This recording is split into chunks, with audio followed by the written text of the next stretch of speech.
Saya bertanya dengan seseorang yang saya rasa pasti Bapak tahu. Waktu itu beliau mengatakan bahwa diminta oleh pemerintah Vietnam membuat planning rekonstruksi banking system dan privatisasi BUMN. Saya didatangi sekelompok anak muda Vietnam dan menyapa dengan bahasa Indonesia. Rupanya mereka lulusan Presiden University dan sekarang bekerja untuk pemerintah Vietnam. Dan sekarang mereka menjadi bagian dari transformer di government di Vietnam.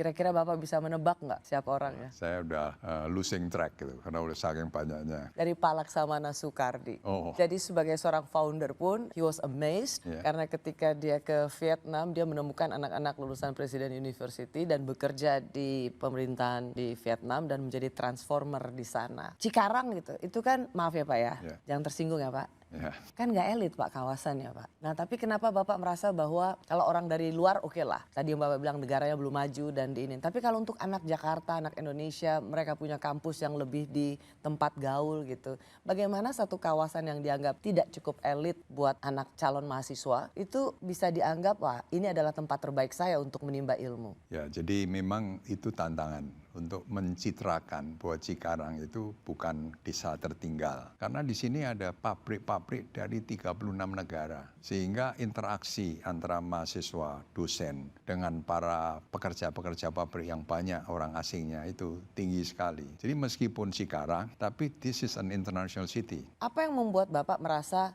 menjadi didikan di Presiden University ini menjadi salah satu bekal seperti tadi candaan saya. Harapannya lulusannya minimal jadi Presiden Republik Indonesia. Minimal loh saya bilang. Ya, jadi begini kan, kalau mereka masuk presidensi itu saya minta kepada Pak Rektornya supaya anak ini segera on the job training, magang di perusahaan-perusahaan yang ribuan. Tahun pertama? Tahun pertama. Langsung? Langsung sudah harus segera magang. Why? Ya, bukannya diajarin teori-teori dulu atau apa, pengenalan apa? Sudah harus langsung, sebab seeing is believing ya. Jadi pendidikan itu begini, when you hear dosen ngomong, you will forget. When you see, you may remember. But when you are involved, you will understand.